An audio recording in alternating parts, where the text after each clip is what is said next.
Hi friends, இன்றைக்கி Pandian store பார்ப்போமா? பார்க்குறதுக்கு முன்னாடி சேனலை சப்ஸ்கிரைப் பண்ணிக்கோங்க. என் வீடியோஸ் வேணும்னா லைக் பண்ணிக்கோங்க.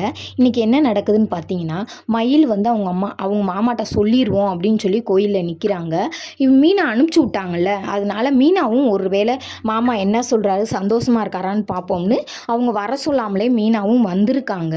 பார்த்தீங்கன்னா வெளியில் மீனா நின்றுக்கிட்டு இருக்காங்க. மாமா வண்டி இங்கே தான் இருக்குது, எப்படினாலும் மாமா வந்துருவாருன்னு சொல்லி நினைக்கிறாங்க. அங்கே போய் மயிலை எவ்வளோ திட்ட முடியுமோ அவ்வளோ திட்டிட்டு இங்கே வராரு. வந்தோடனே என்னங்க மாமா, அக்கா சொன்னாங்களா, என்ன நடந்துச்சு, உங்களுக்கு பிடிச்சிருக்கா, என்னங்க மாமா, ஏது மாமான்னு சொல்லி மீனா கேட்குறாங்க. அவங்க கேட்குற எதையுமே அவர் காதில் வாங்கலை. அவர் இஷ்டத்துக்கு தான் பேசுகிறாரு.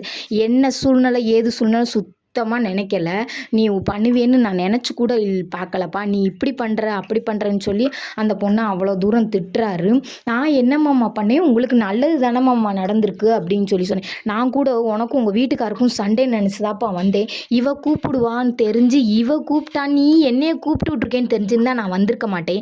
எவன் மூஞ்சில் நான் முழிக்கக்கூடாதுன்னு நினைக்கிறேனோ, நீ அவன் மூஞ்சில் என்னை மேற்கொண்டு நீ முழிக்க வைக்கிறப்பா, நான் இனிமேல் உன்கிட்ட பேசுகிறதா கூட இல்லைப்பான்னு சொல்லிட்டு போயிடுறாரு.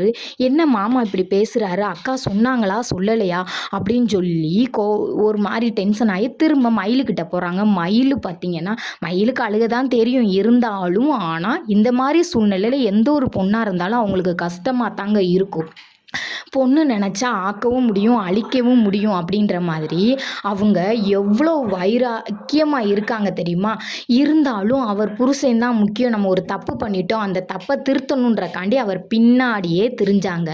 ஆனால் அதை அவர் எடுத்துக்கல. குழந்தை பெற்றதை குழந்தை கன்சீவ் ஆனதை சொன்னதுக்கு அவர் சொல்லிட்டார், இது ஏன் பிள்ளையே இல்லைன்னு சொல்லிட்டாரு. அப்போ நம்ம பொண்ணுன்னா என்ன பண்ணுவோம்? நம்மளுடைய சூழ்நிலையை எப்படி வேணாலும் மாற்றுவோம். அழுகையாக இருந்தாலும் அழுகையாக மாற்றுவோம், கோவமாக இருந்தாலும் கோவமாக மாற்றுவோம். அதை தொடச்சிட்டு எந்திரிக்க சொன்னாலும் ஸ்டெடியாக எந்திரிச்சு நிற்போம். அந்த மாதிரி தான் இந்த தடவை மயில் பண்ணியிருக்காங்க. அழுதுகிட்டே வீட்டுக்கு வராங்க. அவங்க அம்மா அப்பாவும் ரொம்ப எதிர்பார்க்குறாங்க மயிலை கூட்டிகிட்டு போயிடுவாங்கன்னு. ஆனால் அவங்க தலையில் இவங்க இடி போடுவாங்கன்றது அவங்களுக்கும் தெரியாது. ஆனால் மயில் ஒரே முடிவு எடுத்தாங்க. சூப்பரான முடிவுங்க.